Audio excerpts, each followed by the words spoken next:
नमस्कार दोस्तों, स्वागत है सिलेक्शन गुरुजी ऑनलाइन यूट्यूब चैनल के constable tradesman sub inspector practice session जुनून बैच में। और आज प्रीवियस क्वेश्चन के एनालिसिस के बेसिस पर कुछ महत्वपूर्ण सवालों की सीरीज के साथ एक बार फिर हम आपके साथ जुड़ रहे हैं। और ये क्वेश्चंस आपके एग्जाम के पॉइंट ऑफ व्यू से, आपके प्रैक्टिस के पॉइंट ऑफ व्यू से बहुत इंपॉर्टेंट हैं। So let's start. और एक असफलता ये बताती है कि प्रयास पूरे मन से नहीं किया गया। सीधी सी बात है कि जब भी आपको ये लगे कि आपको सफलता नहीं प्राप्त हुई या सफलता नहीं प्राप्त हो रही, तो इसका मतलब ये है कि पिछले अनुभवों को लेकर एक नए तरीके से तैयारी करने की ज़रूरत है। कहीं जो कमी रह गई है उसमें सुधार की ज़रूरत है। ठीक है, बढ़ते हैं क्वेश्चंस की तरफ। पहला क्वेश्चन है कि 100 मीटर लंबी किसी रेलगाड़ी की चाल 144 किमी प्रति घंटा है, तो वह रेलगाड़ी एक बिजली के खंभे को कितने समय में पार कर जाएगी। सिंपल सवाल है, समय बराबर दूरी बटा 4। समय बराबर दूरी बटा 4। ध्यान दीजिएगा, 1 मिनट पेन कलर। ओके, क्या कह रहे हैं? समय बराबर दूरी बटा 4। दूरी हो जाएगी आपकी 100 मीटर और चाल हो जाएगी आपकी 144 गुणित 5/18। किलोमीटर प्रति घंटा को मीटर प्रति सेकंड बदल लिया तो 100 गुणित 144 गुणित 18/5। 6 त्रिक 18, 6 दूनी 12, 2 6 चौके 24, 8 त्रिक के 24, 8 पंजे 40, 2.5 सेकेंड। ये आपको 2.5 सेकेंड का समय लगेगा। सिंपल सवाल। अगर आपकी प्रैक्टिस ठीक ठाक है, कैलकुलेशन अच्छा है, तो 20 सेकंड का क्वेश्चन। अगला क्वेश्चन कह रहे हैं कि किसी थैले में 90 रुपए की राशि 50 पैसे, 25 पैसे और 10 पैसे के सिक्कों के रूप में है। यदि 50 पैसे, 25 पैसे और 10 सिक्के के सिक्कों का अनुपात 2 संबंधी 3 संबंधी 5 है, तो थैले में 25 पैसे के सिक्कों की संख्या क्या है।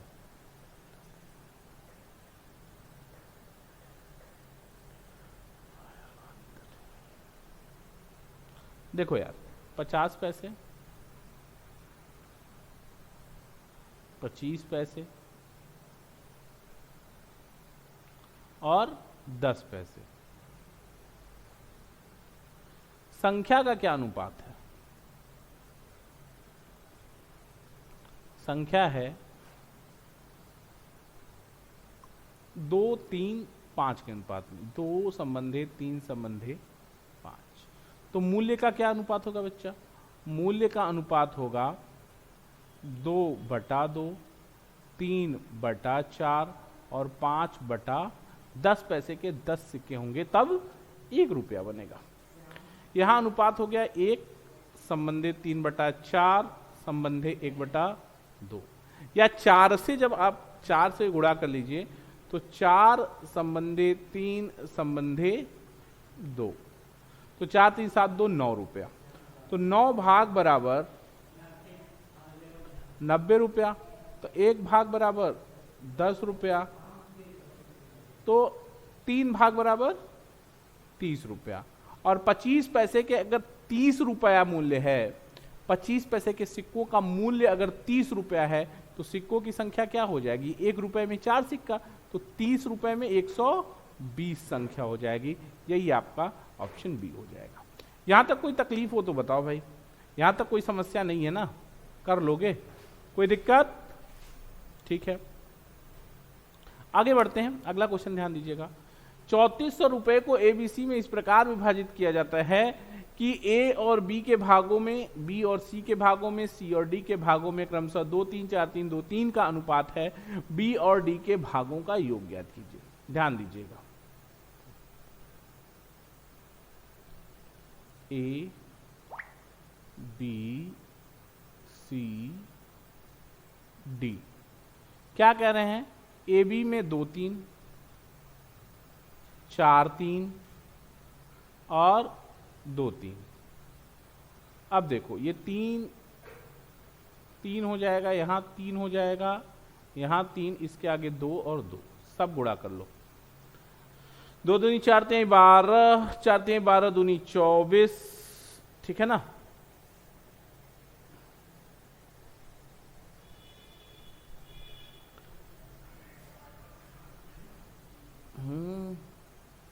कुछ गड़बड़ हो गया। 2 3 4 3 2 3 2 3 4 3 2 3 2 3, अच्छा यहाँ पे 4 होगा, सॉरी, तभी मैं कह रहा हूँ यार ये कैसे गलत हो रहा है।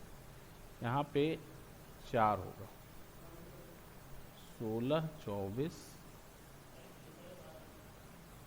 ठीक, ध्यान दो, ये 4 होगा। 16 4 3 12 दूना 24, 3 3 के 9 दूनी 18 और 3 3 के 9 3 27। कह रहे हैं कि कुल कितना भाग हो गया, कुल जोड़ोगे तो 85 और 85 भाग बराबर 3400, 85 बराबर 3400, तो 1 बराबर 17 पचे 85, 17 दूनी 34 200, तो 1 बराबर हो जाएगा 40। बी और डी का योग पूछ रहा है, तो बी और डी का योग 40 24 दूनी 48 यहाँ 51, बी प्लस डी यानी 51 बराबर 0 4 1 4 4 5 20 यानी 2040। ऑप्शन ए सही है। यहाँ तक कोई तकलीफ नहीं है। अगला क्वेश्चन ध्यान देना।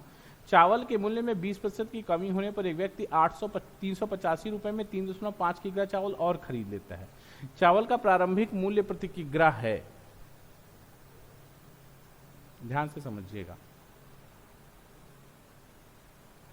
कह रहे हैं कि 385 रुपए में जितना चावल मिलता था इसका रेट 20% सस्ता हो गया, यानी आपको कितना रुपया वापस मिलेगा, बटा 5 कर लो, 5 सत्ते 35, 3 5 सत्ते 35, 77 रुपए में 3.5 किग्रा चावल आपको अतिरिक्त मिलेगा। बात समझो, 385 रुपए से रेट 20% सस्ता हो गया, यानी अगर 385 रुपए में कल तक जितना चावल आपको मिलता था उतना ही चावल 385 से 77 रुपया कम में मिल जाएगा। और ये जितना पैसा बचेगा उसमें 3.5 किग्रा चावल अधिक मिल रहा है, यानी 1 केजी चावल का रेट कितना हो गया भाई, 77 बटा 3.35 और ये 0, 7 पचे 35, 11 सते 77 यानी 22 रुपए, ठीक है। और ये मूल्य घटा हुआ है, यानी 80% बराबर 22 है, तो 100% कितना हो जाएगा दोस्त, 100% हो जाएगा 22 बटा 80 गुणित 100, 20 चौका 80, 20 पंजे 100, 5.5 यानी 27.5 पर केजी। ये प्रारंभिक मूल्य हो गया। क्लियर है? बहुत सारा सवाल ऐसा किया है अपने पिछले प्रैक्टिस सेशंस में, क्लासेस में। अगला क्वेश्चन है कि किसी कक्षा में 15 विद्यार्थियों की औसत आयु 15 वर्ष है, इसमें से 5 विद्यार्थियों की औसत आयु 14 वर्ष और अन्य 9 विद्यार्थियों की औसत आयु 16 वर्ष है। 15वें विद्यार्थी की आयु क्या है? बहुत सिंपल सवाल, समझने की कोशिश करिएगा। 15 विद्यार्थियों की औसत आयु कितनी है, 15 यानी 15 हम 225 है। 15 की औसत आयु अगर 15 है तो कुल टोटल कितना हो गया, 225, जिसमें से प्रथम 5, जिसमें से 5 की औसत आयु 14 है, यानी 14 पचे 70 है, और फिर शेष 9 की आयु कितनी है, 16, 16 9 144 है, और ये दोनों जोड़ देंगे आप तो 4 7 4 11 की 1 हासिल तो 214, यानी 225 माइनस 214 यानी 15वें वर्ष की व्यक्ति की आयु 11 साल। समझो 11 साल, ठीक है, कोई दिक्कत नहीं। अगला क्वेश्चन ध्यान दीजिएगा। कह रहे कि एक व्यापारी अपने माल को अंकित मूल्य के 10% बट्टे पर बेचता है। 10% लाभ कमाने के लिए वो उस वस्तु को क्या मूल्य अंकित करे जो उसे 900 रुपए में प्राप्त हुई है। कह रहा है कि वस्तु का जो सीपी है दोस्त वो 900 है, सीपी 900 है। कह रहा है कितने में बेचे कि 10% लाभ हो, तो 990 में बेचे, और अंकित मूल्य क्या रखे कि 10% छूट देने के बाद 990 आए, तो यानी 90% छूट देने के बाद 90% बराबर 990, तो 100% बराबर 1100, यानी अंकित मूल्य कितना हो जाएगा, 1100। बात समझो, कह रहा है कि 900 के वस्तु पर 10% लाभ लेना है तो 990 में बेचना है और वस्तु पर 10% छूट भी देना है, 10% छूट भी देना है। तो 10% छूट दे दोगे तो बच्चा कितना, एमपी का 90% ही 990 है, एमपी का 90% 990 है, तो 90% 990 है तो 100% 1100। क्लियर बात। अगला सवाल कह रहे हैं कि 3 व्यक्ति ए बी सी डी का औसत भार 84 किग्रा है, डी के सम्मिलित होने पर इन चारों का औसत भार 80 किग्रा, सॉरी नॉट 800, इट विल 80 किग्रा। 80 किग्रा हो जाता है। ठीक, यदि ई का भार, ई के भार से, यदि डी के भार से 3 किग्रा, यदि ई का भार डी के भार से 3 किग्रा अधिक है, ए को प्रतिस्थापित कर दे तो बी सी डी ई का औसत भार 79 किग्रा हो जाता है। ए का भार ज्ञात कीजिए। बहुत सिंपल सवाल है, समझने की कोशिश करिएगा, ध्यान दीजिए।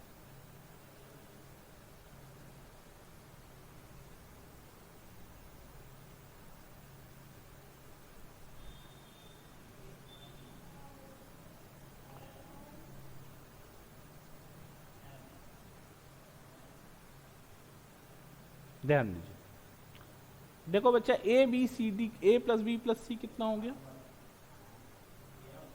ए प्लस बी प्लस सी कितना हो गया? 84।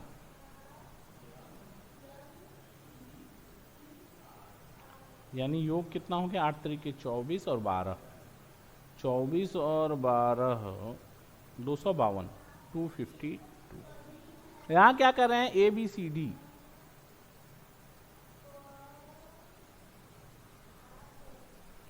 औसत भार कितना है? 80, 8 चौका 32, 80, 320। यदि ई जिसका भार डी से 3 किग्रा अधिक है, ए को प्रतिस्थापित कर देते हैं, यानी ए की जगह पे हम ई रख लें, ए की जगह पे हम ई रख लें और ई बराबर है डी प्लस 3। तो ए की जगह पर D plus 3 plus C plus D बराबर है 79। इसका मतलब 79 इंटू 4 इक्वल टू 316। अब देखो, अगर हम घटा दें तो ए बी सी खत्म हो जाएगा, यानी इससे डी कितना निकलेगा? डी बराबर हमको मिल जाएगा 48 और 20, 48 58 68, कितना मिल जाएगा? 68 मिल जाएगा ना। डी की वैल्यू आ जाएगी आपको 68।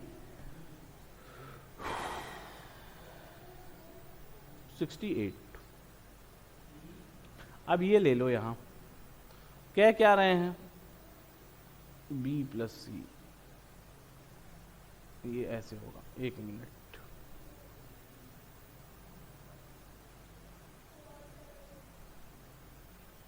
ये देखो, ये ए की जगह पे क्या हो गया? D plus 3 plus B plus C plus D. ठीक, तो यहां पे आप देखेंगे तो B plus C plus 2D बराबर 2D बराबर हो जाएगा, ये 3 उधर चला जाएगा, 313 हो जाएगा। और अगर ये 313 है और डी 68 है तो बी प्लस सी कितना हो गया दोस्त? बी प्लस सी बराबर 313 माइनस 68 गुणित 2 बराबर हो जाएगा बी प्लस सी का वैल्यू 177। और ए प्लस बी प्लस सी बराबर है 252। तो ए बराबर हो जाएगा 252 माइनस 177। 252 माइनस 177 का मतलब हो जाएगा 75 किग्रा। ठीक, ये आपका सी ऑप्शन हो जाएगा। अगला क्वेश्चन ध्यान देना, किसी वस्तु का मूल्य 30% बढ़ाकर फिर उस पर 10% और 10% के 2 क्रमिक छूट दिए जाए, अंतिम रूप से वस्तु का मूल्य है। ध्यान देना,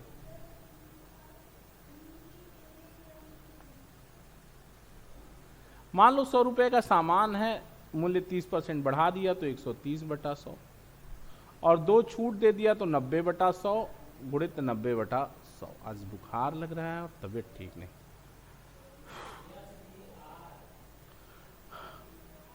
डबल 0 0 0 0 0 0 0 तो 13 गुणित 81/10। तो 13 1 का 13 की 3 हासिल 1 और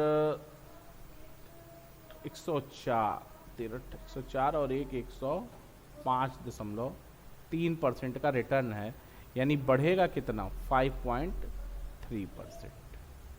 ठीक है, अगला क्वेश्चन देखिएगा, बढ़ जाता है। अगला क्वेश्चन है, कुछ व्यक्ति किसी कार्य को 65 दिनों में पूरा कर सकते हैं।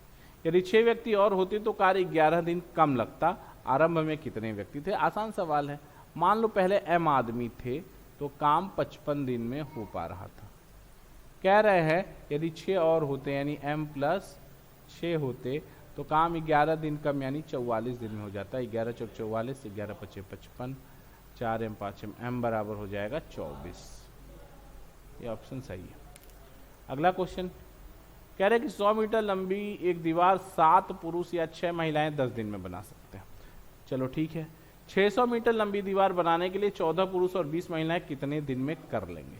पहले तो यही सवाल देख लो आप कि अगर हम ये मान लें कि 7 मेल और देखो क्वेश्चन लिखने का पैटर्न है ये, 10 female can complete a work, यह 100 मीटर लंबा 10 दिन में करते हैं। कितना? 100 मीटर। तो हम ये बता लें कि 14 आदमी और 20 महिला इसी काम को यानी 100 मीटर के काम को कितने दिन में करेंगे? 100 मीटर के काम को जितने दिन में करेंगे 600 मीटर काम को उसके 6 गुना समय में करेंगे। तो बस सिंपल सी बात हो जाएगी ना।